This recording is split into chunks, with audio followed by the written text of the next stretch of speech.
Hello and welcome back to Seismic Cinema. So put your feet up so Anakin doesn't take them away from you. Grab a very convenient plot device, a hologram, and prepare to bask in the nostalgia for the next 40 to 50 minutes. Nice. Your ad-lib kind of intros are getting a bit better. That was better than last week. I didn't hesitate as much in the middle. Yeah. Whose legs did Anakin take away? I don't know, but he's a dangerous man. So Yes, we're reviewing. Was it episode 5? Isn't it now? actually, Heart. Part 5. I like to make it confusing. There's episodes, there's chapters, now there's parts. Yeah, it's crazy how much time. It's crazy how fast it's went, and it's almost over now. After all the anticipation. I think it's because they released 2 in the first week. Yeah. Still, I just want I want her to be more. I want season 2 to be like in a couple of weeks. Well, there's the dog. Yep. There's not so much rumors, but I think the article I sent you was maybe a bit misleading. I think in America they're showing it, but there was like a half-hour Q&A or something after it. Right. Okay. I think the finale might be at least an hour, which would be good. That would be nice because I feel like there's quite a lot to get through and a lot of things to explain. Yeah. I don't know how they're going to end it, but in season 1, but hopefully it's with a bang. You say season 1, there's no obvious guarantees of season 2, but yeah, no, true. I'd love to see it again. It's been great. It's been great spending time in this world again. So the only thing I messaged you yesterday was, "Are you back on board?" And you seemed to be back on board. I am back on board after episode 3 and 4. I was quite, I don't know, a bit despondent with it. I just wasn't. I think I hyped it up too much. Yeah. And it just hadn't reached those heights. But this episode brought it back. It's back in the fight. Right. So we do non-linear now here at Seismic Cinema. So I think we just go in for some of the cool stuff right away. What's not cool? What's that? What's not cool in this episode? Right. Well, first things first. Darth Vader. Force Unleashed pulling down the ship. Oh yeah, it's just this is like prime time Vader, isn't it? Yeah, that was one of there was a few moments in this episode where I was just sitting like enthralled, like this is amazing. Yeah, it's really shown his powers, like how why he's so revered and feared in the galaxy, and yeah, he had so many cool moments in this episode. At first, I was a wee bit confused about what happened with the ships, but I've since realised that you could always see the second ship. Yeah, I've only seen it once, and I never spotted it in the first playthrough, but I just assumed you'd be able to see it. And some people are nitpicking, saying, like, why didn't he bring down the second ship as well? But I'm going to assume it took quite a lot of effort to pull one down. Yeah, that's what I was kind of going with as well, because I can't imagine, like, if he was that powerful, he'd be able to pull it down, like, no bother without the ship fighting him, kind of thing. So I'd imagine it'd take a lot of strain to pull the first one down, so maybe he just didn't have enough juice left to pull the second one. Yeah, so it was a throwback to Force Unleashed, one of our favourite games, and we've got a ranking of our favourite Star Wars games, so I get a wee plug in there. Starting already, aye. And also a wee bit like kind of Rey with the transport ship on the Rise of Skywalker as well. Yeah, the Chewbacca fake it. Yeah, Chewbacca fake it. So that was one of the coolest moments in the episode, but at first I was like, why is Vader fighting Reva? Like, this isn't what we're here to see. But that was one of the highlights of the episode for me. Yeah. But how cool is it seeing Vader just use his force powers to fight Reva? I was literally just sitting there with like my mouth open, like he's literally not even going to bother taking the saber out. And yeah, and then they get Reva gets her like helicopter lightsaber out to defend herself. But anyway, I think we should probably explain why Reva's fighting Vader. Well, we're going to assume that people that are watching a spoiler review have watched the episode, aren't we? I know, but still, like, I think we need to delve a bit deeper into So our motivations. we called it right away, but it wasn't really us that called. I think it was quite obvious that Reva was one of the younglings from the Jedi Temple. Yeah, when I first watched the first episode, that was my kind of immediate thought, because it kind of framed it in a way that it kind of focused on younglings quite a tad. But yeah, I think she's got a really cool story though. Like, I've definitely warmed to the character, particularly in the last couple of episodes. yeah, definitely. At first, I wasn't really keen on her whatsoever. I think we talked about it in length in the first couple of episodes, but yeah, she's really grown on me, and obviously the way our fight with Vader ended, she's like they left her alive, which was obviously a mistake. I think Vader just likes to literally just leave people in the dirt and just make them feel pathetic. Yeah, I don't know. I thought the Grand Inquisitor would have. The Grand Inquisitor's back. I would have thought somehow the Grand Inquisitor returned. But it's a bit more plausible, this one. Is it because of the two stomachs? I think so. Well, yeah. Do you think they're going to explain it, or do you think they're just going to? It's just going to be one of those ones they just leave it. I think I don't know. I don't feel like they have to exposition it too much. Like it was a stab. Like it wasn't as if he got like cut in two or thrown down a shaft or blown up. For Rebels continuity's sake, I'm glad he's back. Yeah, definitely. I think he's a really interesting character. I thought he would have been in it more throughout the whole series, so I was quite disappointed when he got killed in the second episode. And now he's just been chilling for the past few weeks. The other Inquisitor seems to have disappeared. Do you know the guy who thought he was second in command? No, the fifth brother. He wasn't in this episode. No, but to be fair, he's not really done much in the past episode. All he just goes is he just rages on Reva. Yeah. He's just like, Reva, what have you done? What have you done again? Well, we're discussing that then. So Reva was a youngling, and it turns out, which is quite obvious, that's how she knows who Vader is, because she saw Anakin when he'd been announced as Darth Vader taking down the younglings. And I'm assuming she maybe heard clone troopers or maybe Palpatine via a hologram or something referring to him by that name. Yeah, I should have known somehow during that. But I was quite surprised at how she managed to stay alive, because like it just basically, like, in her visions and stuff, like he just walks up to her and like slashes in front of her. So like, did she get hurt and then play dead, or like I don't understand how they didn't know she wasn't dead. I think there's maybe a wee bit more still to fill in there, so that might come in the finale. Yeah, I can see a Reva spin-off if she survives. I wouldn't be that against it though. No, I think it's it is quite an interesting arc to follow. Like somebody like from a youngling making their way up the kind of Imperial Inquisitor order to try and just assassinate Vader. Yeah, so that's the thing. Her goal is to take out Darth Vader because he took out who she considered her family, the younglings. But even when Obi-Wan's like offering help in this episode, she still seems like she believes in like the Empire and the Inquisitors. She seems to be quite committed to that way of life. Do you think it is the dark side's corrupted her? Like she has like given into her anger and her hate, and that's why she can't just accept Obi-Wan's offer of help? I think so. Yeah, that must be the only reasonable explanation for it, because you don't really see any light side to her. The only vulnerability you ever hear from her is when she exposition dumps like her whole plan and story to Obi-Wan at the door. Yeah, we'll come back to that scene because it's one of my favorites in the whole show. I'll be honest, that sequence.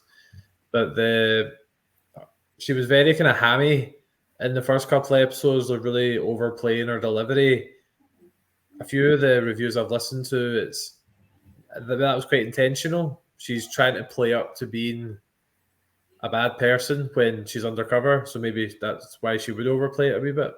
Yeah. No, I get it. It's just I felt like she was trying too hard in the earlier episodes. Like, but maybe you're saying like it's meant to be that kind of way, but I wasn't really enjoying her performances. But I'm getting there now. I'm getting there. That's I'm why feeling people the need to love. be patient. Like, if we look at Ahsoka Tano and the Clone Wars, and when I first met Ahsoka on the show, I was the same, and she took a while to get used to. And Omega has been heavily hated on in Bad Batch, and I've tried to say to a few people, like, she is literally like, I don't know, like 10 or something in season 1. I don't know if you've seen the season 2 trailer. She's like a lot older looking already. Like, 12. yeah, but I don't see why Omega can't have an arc. And that's No, maybe no. for I think another time, but the only thing I found with the Bad Batch was like it was just like these trained soldiers were like, right, we're doing this, and then she'd be like, oh, but can we save this person, or can we save that person, or we need to do this because it's right, and then it was just like, okay, follow the kid. maybe we could do a wee Bad Batch preview pod at one point, and we could maybe look back in season 1. Yeah, we should just call our season, our first season of doing the podcast, the Bad Batch, seeing as the first 20 episodes had honking sound for me. That was my Bad Batch. My camera's not very good in this episode, but it's because I'm watching Kenobi in the background here. So yeah, you were mentioning the conversation at the door between Obi-Wan and Reva, and I think Obi-Wan was sort of doing it. He wanted to essentially, Stall for time. yeah, go basically take her away to help what we're going to call the people, the path people. I don't know what they're called actually. That was We'll call them the path people. early resistance. Yeah. So that scene at the door. Oh, I'm at it. It's on my screen right now. That scene, that worked out really well. That scene is amazing. Like, see just the name drops of like younglings, Order 66. It actually said Obi-Wan's face when they're talking about Anakin killing the younglings, and he's like basically crying. I thought it was so incredible acting. Yeah.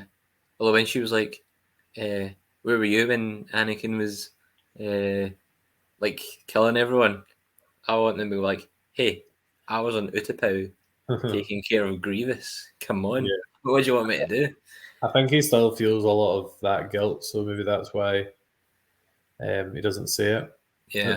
I loved seeing. I love just hearing like terms from the prequels that were like younglings was one of those phrases that was so hated and so criticized for being stupid. But I like that this show and other recent properties are embracing the love for the prequels that we grew up with. Mm-hmm. Mm-hmm. Yeah, it's definitely the time for the prequels to shine, isn't it? Yeah, and those we haven't even started discussing yet the opening scene and then the numerous other scenes where Hayden Christensen gets his much awaited screen time. Yeah, yeah. Oh, how good were they? How good were they? So the very first one, I thought they both looked a bit weird, but I don't know if it was just because it was like their haircuts from Attack of the Clones. Yeah, That it took me a few minutes to adjust. Yeah, I can't speak. They didn't even do it. They didn't do any CGI for them, did they? Like in the No, Mandalorian and stuff. it doesn't They look didn't like de-age it. them. I think there's 2 trains I thought there. Well, you could do it, but I think most people, hey buddy, people aren't really going to care. Yeah, Like, to because be it's honest, an epic moment. yeah. When I first seen it, I was like, "Oh, it looks a bit weird because Hayden Christensen is really wrinkly in his forehead." And I was like, "He does look a bit old." In Kenobi, Hugh McGregor, his hair looked a bit funny, but to be honest, after the first initial bit, I wasn't really that bothered because I kind of just got stuck in the scene. I just eased in. I was like watching it. Stuart was in the episode quite a few times. Yeah. I was watching it, and at times my attention just drifted, but I think I just literally couldn't I couldn't comprehend that I was seeing what I was seeing. If that makes sense. Yeah. It was No, quite. It was quite overwhelming. it was pretty epic. I'm glad they didn't go down the CGI route though, because I feel like some of it, like if you go CGI, it could be too much, Yeah. and there wouldn't be much point in having the actual actors there, kind of thing. Yeah, I've got no issue with that. I also Yeah. like that. At first, I was like, "Oh, it'd been cool to see like loads of different clips from different times." It'd been cool if all the episodes had these flashbacks, but sometimes that can take away that moment, Yeah. and it had a real narrative to it, and that it mirrored what was going on in the episode as well. Mm-hmm. It was great. I seen something on Twitter though wrote it was like everybody wanting these Order 60 these Clone Wars flashbacks, and like literally there's like 8 seasons of Clone Wars. Just watch them. Yeah, they're pretty good, aren't They're awesome. I'm so sad I didn't watch them when they first came out. they? You're going to watch Rebels, aren't you?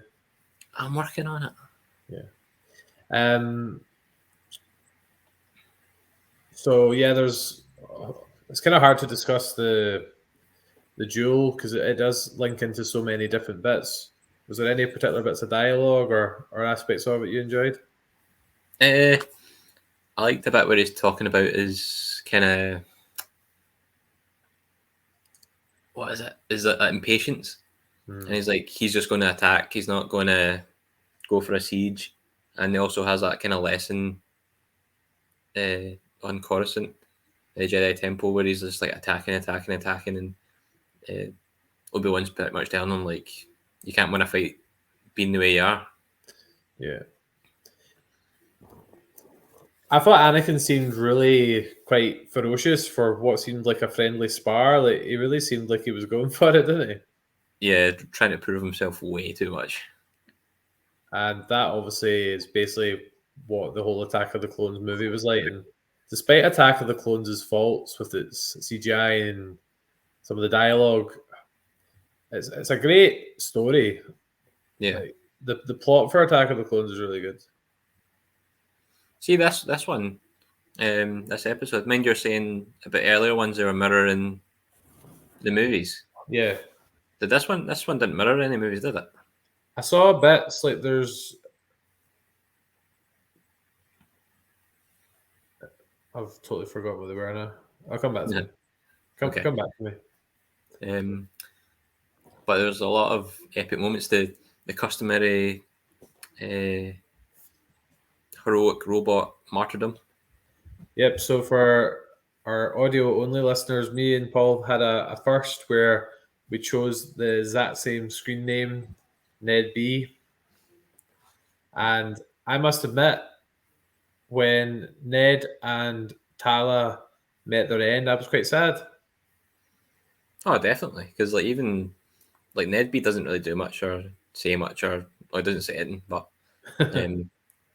he does like heroically sacrifice himself, and even when he's dying, he's protecting Tala. Yeah.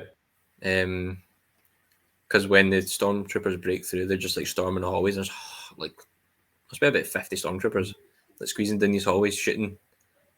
I found that bit quite hard to follow. I felt it right in the bit in the tunnel. It was just, I don't know, for me, you know what I'm like with action. I just found it was moving really fast and I couldn't really catch what was happening a lot of the time. I think what kind of caught me out was the layout of the tunnel because they seemed to be going through different sections and maybe like another section and trying to figure out where people were. But I wasn't too bad. I was just thinking like all these stormtroopers bunched up shooting, like the rebels would have been taking more casualties. You only see like 2 or 3 kind of go down, whereas they're like storming this. Yeah. But did you see, like, you know, when they actually breached the doors, like Reva cut the gate? Like, could she not have just done that in the first place? Right. You and your logic.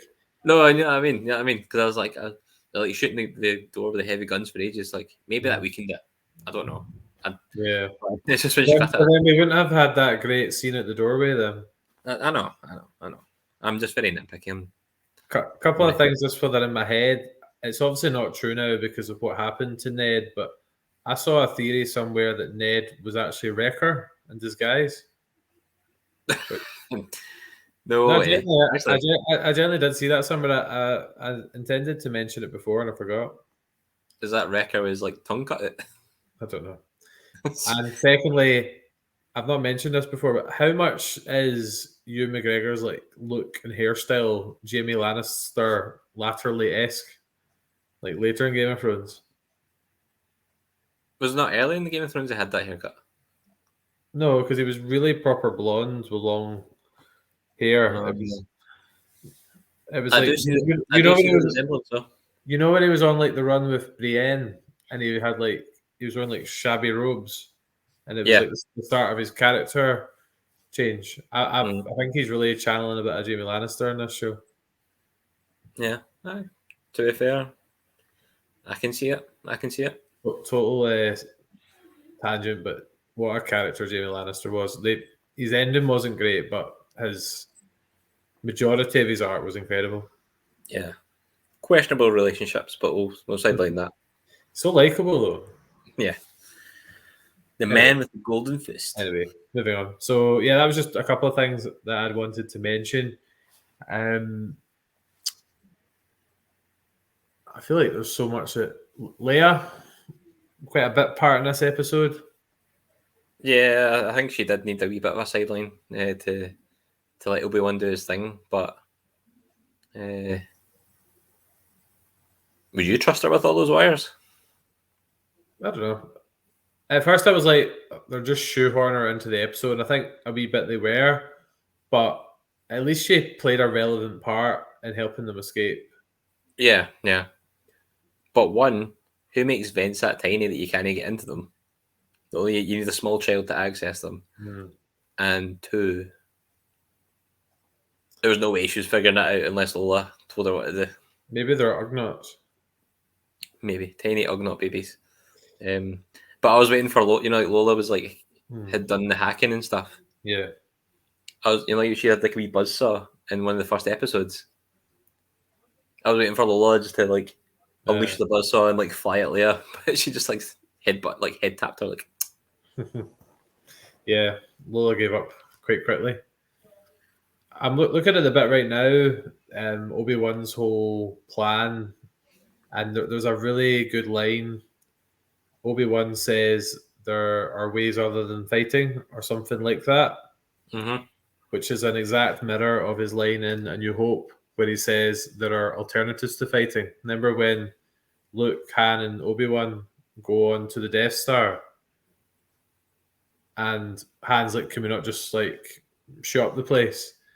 And Obi-Wan says there are alternatives to fighting. So that was an exact mirror of that line. I do like it when they kind of have these wee kind of lines that go throw back to the originals. It was really sweet. And it was great just seeing Obi-Wan back in action, wasn't it? And thinking strategically and showing how well he knows Anakin. Yeah, actually having a plan and sticking to it. Although I did think that Obi-Wan and Reva were going to fight together in this episode. But they kind of just... I find that a bit cheesy sometimes. It was like Kylo Ren and Rey and The Last Jedi. That was good though. That's a great scene. Yeah, yeah. But I was thinking that in the final battle, like I thought Reva was going to come fight him, and then like Obi-Wan would be fighting Darth Vader, and Reva would help him out or something. But I think they're saving Obi-Wan Vader for the last episode. Well, obviously they are, because we're on to the last episode. Did you think Vader and Obi-Wan were going to come face to face again in this episode? I thought they were, yeah. I thought maybe, like, you know, when he's getting held by Reva and the Stormtroopers, I thought she was going to hold him there and wait for Vader to come. And then once Vader was there, going to have a couple of kind of gloaty lines. And then Reva was going to try and take him out whilst he's doing that. But it was a bit weird because, well, it didn't turn out that way. That's the way I was hoping it was going to turn out. But you know what? I don't mind the way it turned out. Do you not think her attempt at trying to take Vader out was a wee bit pathetic? Like just like walking up behind him, like that was never going to work. Like, you know, like the way she took out the Inquisitor when she just like turned on her lightsaber. and stabbed him. I thought she was going to do that, but she like turned on her lightsaber and like went right behind her to try and slash him. It's just like you wasted so much time if you just did what you did against the Grand Inquisitor. She's like a cat with 9 lives, by the way. That's like the second time I thought she was a complete goner because I thought Vader was going to take her out in the last episode. Oh yeah, in the Force choke. Mm. No, I know. And she's How, going to. how great's Vader been in this show, though? Oh yeah, he's taking no prisoners. Like even in the last episode when he was like bombing down that hallway to get to Reva after he thinks that she let him get away, let Obi-Wan get away. You can just feel the intensity. Do you think if the finale? What's your hopes for the finale? Do you think it's going to be? Do you think it's going to be good? Oh, I don't know. I think if they sorry to interrupt. I'm at the ship right now. I think if they go kind of down the route of the Book of Boba Fett, where they like go all in on the final episode, I think we'll be delighted. I'm just hoping they aren't going to use the last episode to try and set up things for a future season, if there is going to be a future season. Well, let's look at where the chess pieces are lying right now. So, at the end of the episode, Obi-Wan's dropped like his hologram thing. So he had a message from Bail Organa. a very detailed message. Silly old Bail, basically saying that Luke's on Tatooine. So that was something I think I said. What's that? I know, yeah, who Reva's already met. Yeah. So it was something I mentioned in one of the earliest reviews for this show.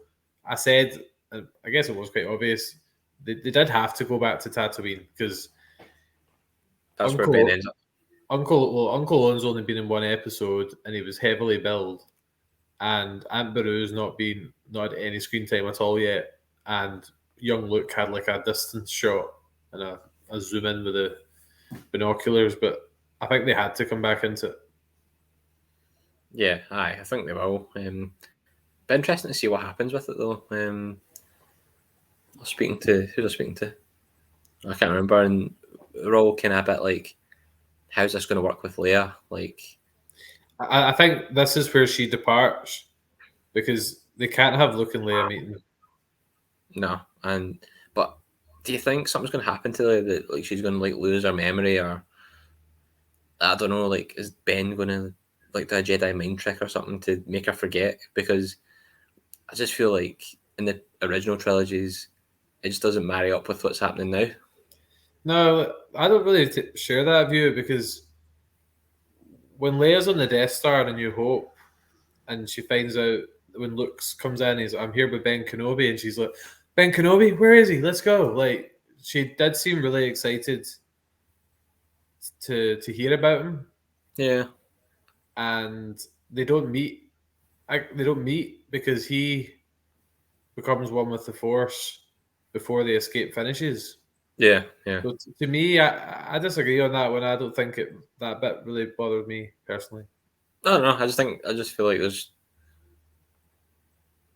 more. I don't know. I just feel like if she's done all this with Ben, then I don't know. I think it should show more in the original. I don't know. Obviously, the original trilogy, they wouldn't be able to legislate for all the stuff that's happening now. But yeah, I don't know. They might make it work. I don't know. We'll see. I'll keep my mind open. I go back to the fact that without the Leia plot, which I think has went on maybe a bit too long, I don't think the show could have worked at all because we discussed it. There was nothing else that would have taken Obi-Wan away from his post. Yeah, it would need to be something like that. So to me, Leia was really necessary to the show in terms of getting the plot moving. Yeah, because I think I'd seen her kind of rumored to be in it, and I thought she would just be a wee cameo like Luke's had in the other episode, like from a distance, like in the background. Like so yeah. So obviously, I think Leia's going to not be about in the next episode. I think they'll have maybe a goodbye scene at the start of the episode. Yeah, like dropping her off to Bail. Yeah. But what's going to happen with Luke then is So what's Reva's goal here? Is she going to try and get to Luke? But I don't really know. I'm not quite sure how that's going to play out because she obviously was it her that listened to the thing? Yeah. Yeah, it was. Yeah, I wonder if she's going to try and maybe use it as leverage with Vader or something. Like, I don't know. But does she know that that's? Probably not. Actually, no. She Did wouldn't, they because it not doesn't say it. Did they not say something about Anakin's kids in the? I need No, to it look. just says the boys on Tatooine with Owen. It doesn't. I think that's maybe in the meme that I sent you that Yeah, meme. I don't. Now Reva doesn't know about Leia, like Leia's connection to Anakin. No. So we'll see what happens. I think she's obviously going to go to Tatooine. That'll take Obi-Wan back there, unless he was already going back there. Mm-hmm. Vader and Obi-Wan need to meet again because there's quite a few quotes in the original trilogy that have to come in. So there was the Obi-Wan once thought as you did when Luke was trying to turn him back. Yeah. So there has to be something with Obi-Wan like thinking they're still good in Anakin, which based on this show, I don't know where that's coming from, but I'd love to see a helmetless Vader talking to Obi-Wan with Hayden's voice. I don't know if he'd that'd be pretty cool. That'd be pretty cool. I don't know if he'd be able to breathe though. That's the only thing. I think he would struggle through it just out of sheer will.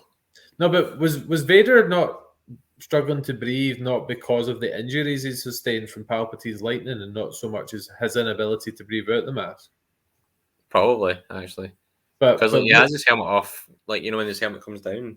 He goes in that wee chamber, but Luke said in Return of the Jedi, you'll die if you take it off. So that's I don't know. That's a wee bit unclear about that. Yeah, maybe it's just because all his systems were knackered from the lightning. I think maybe. Yeah. So I like to think you're right. I'd love to see a helmetless Hayden, present day as you call it. By the way, how mental! Absolutely love it. But how mental is Star Wars? Because we just float about timelines. Like look at where we've been. Like we've been like post Return of the Jedi. Now we're pre A New Hope again. Like Obi-Wan's a dead character, and we know he can't die, but we're still like hooked. Properly like, invested, yeah. It's such a like unique franchise in that sense. Yeah. The only person that we know that may possibly not make it is probably Reva. Yeah, that's true. So we're mentioning it again. I thought it would come earlier, but surely Qui-Gon, at least at the very end of the finale, there's got to be a Qui-Gon voice or ghost. There has to be. Or we riot. I take to the streets. But he wasn't really mentioned in this episode. No, they were pretty much behind from the get-go, weren't they? They were on the gun, under the gun. I must admit, the Attack of the Clones era flashback aside, the first 15 to 20 minutes had me worried that it was just going to be stormtroopers fighting against these what do you call early rebels? Early rebels.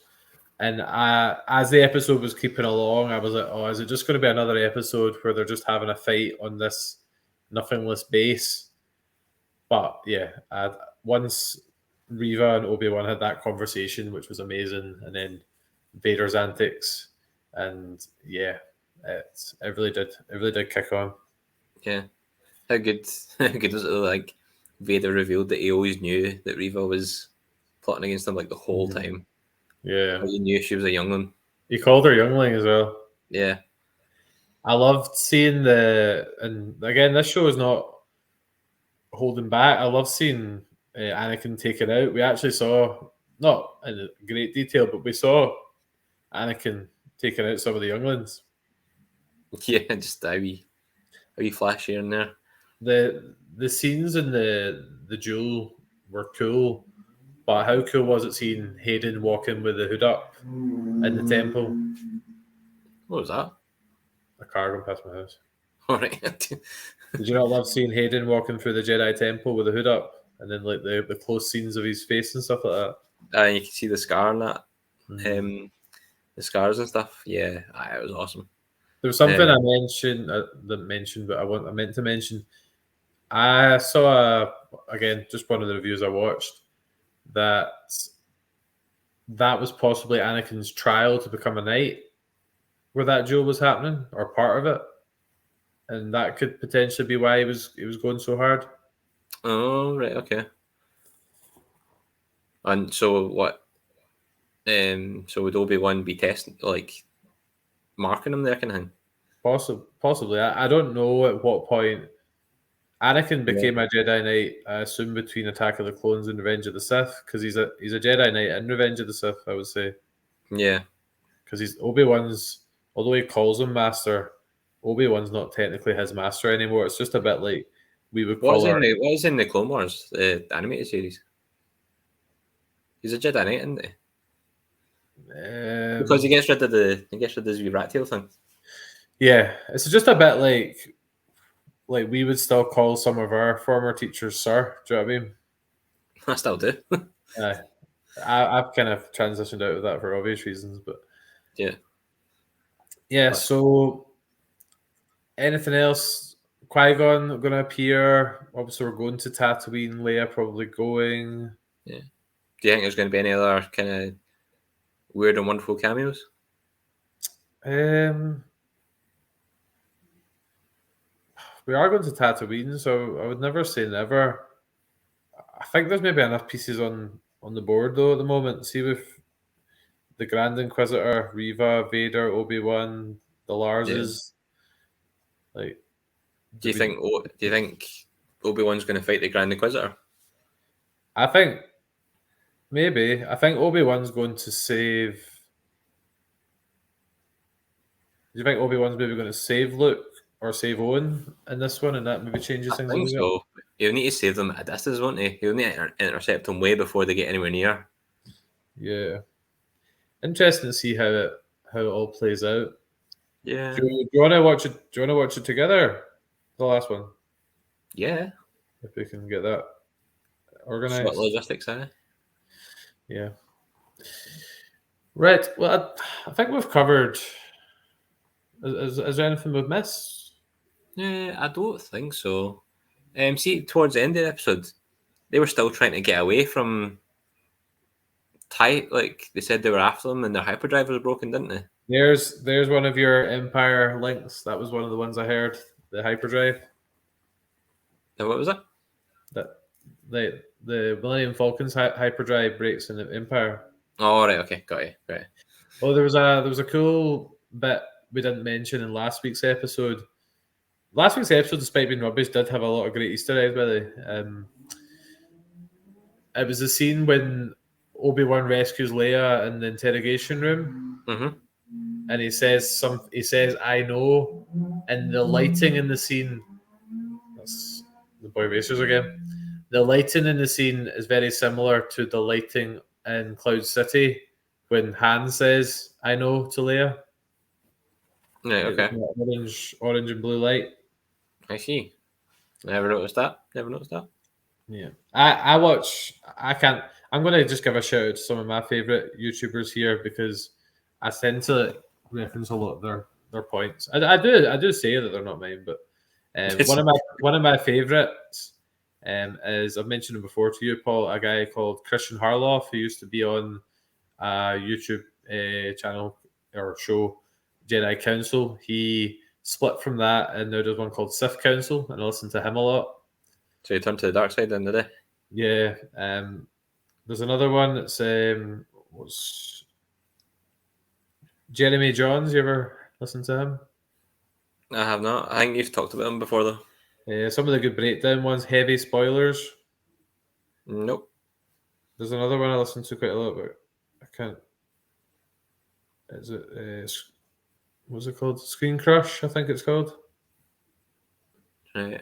They do a lot of the Screen Rant. That's a different one. So yeah. Oh, that's me firing my YouTube on. Right. So ratings. Get the scores on the doors. Hey, okay. Who wants to go first? You want to go first, or? I'll go first then. Okay. Out of 10, yeah. Yeah.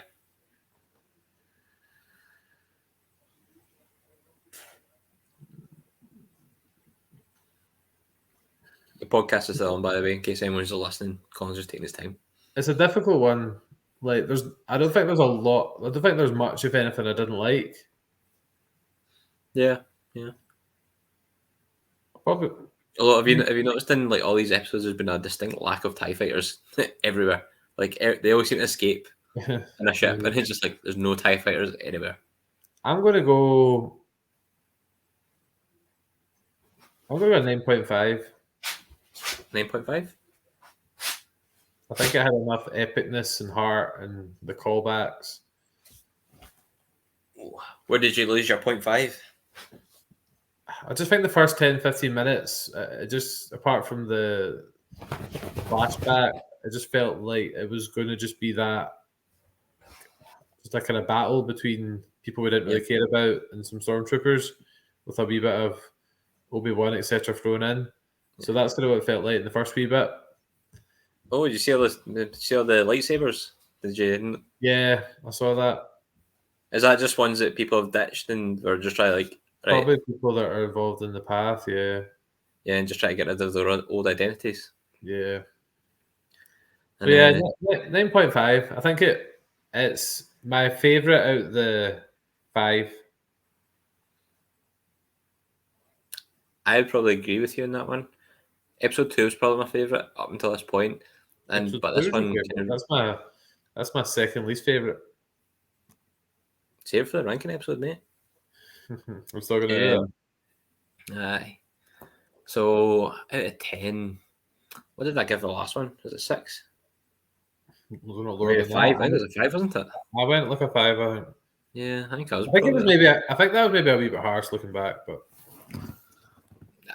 gut instincts are usually not far off the ball. This one I would probably say. Ooh, I'm going to say 9. So where did your 1.0 go? Just daft things like there's like no TIE fighters when they escape, obviously, and what else was there? You know, like when Reva and like Obi-Wan are like, Obi-Wan's like, "I'm bringing Vader to you," and they're like having a wee chat, and they're like, I liked that, but I liked it, but there's like the stormtroopers around them not like hearing anything. They're not talking that. They're not like whispering to each other. Yeah, but overall, like I really enjoyed this one. It really got me back on board with the series. I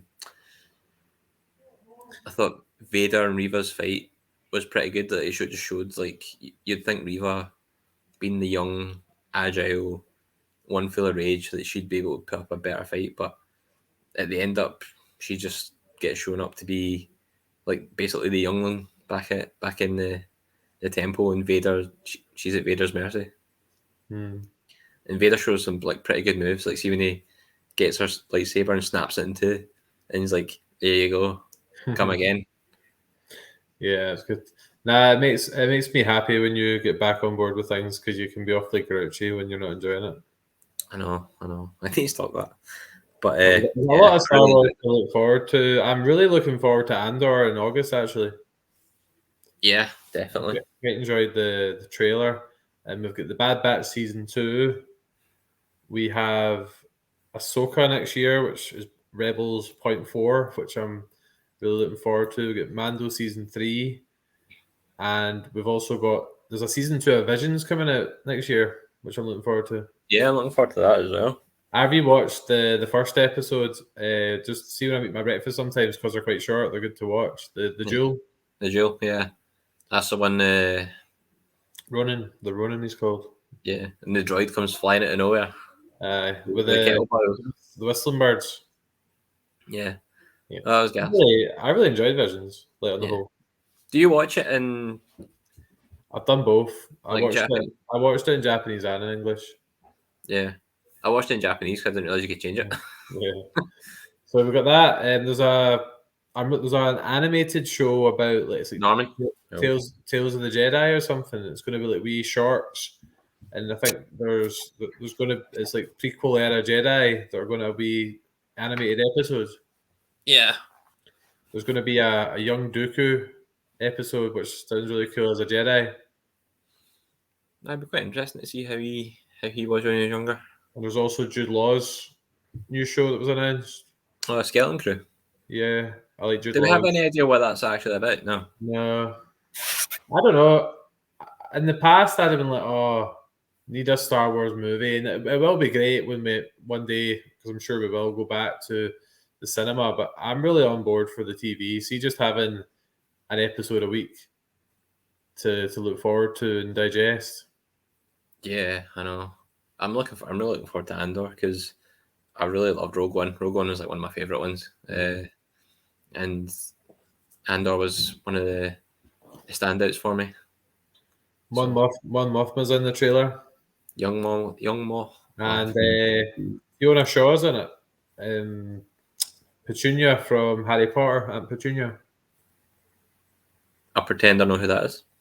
Harry's aunt. I've not seen that in years. I can't remember who I that had is. an uncle that abused him for years. Oh, lovely person. Okay. I have no idea. I can't remember. Character, not the actor. That's, Cool.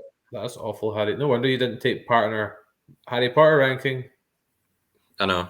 I actually lied. I just took that one off because I couldn't remember any of it.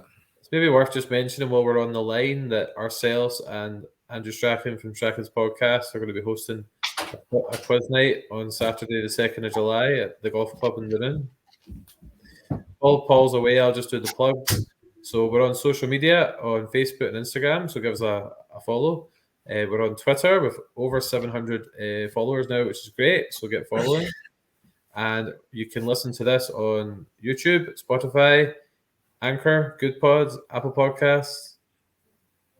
Anywhere you find your music, podcast. Audible, and all the places you find the podcasts. God, you find the bold in the list again, aren't you? I was just doing that while you were away. Sorry, I had to let Norman out. My dog had to get a lump removed from his shoulder, so he's been a bit tender and he was trying to get out of the room, so I thought I'd better try and give him some assistance before he popped a few stitches. Poor Norman. Poor Norman. Right, so this pod is coming out. We're going to launch it randomly on a Friday night because we felt like we waited too long to the Monday to put the last one in. So hopefully this gets all of the views, and I'm looking forward to hopefully watching the finale with you and then reacting afterwards and then moving on with our lives and looking at some other movies and shows. Yes. But still, I'd be sad when it's over. Yeah, don't be sorry that it's over. Just be glad that it happened. Oh, cliche. This is the power of escapism, and we'll see you next time. See you next time, and thank you for listening.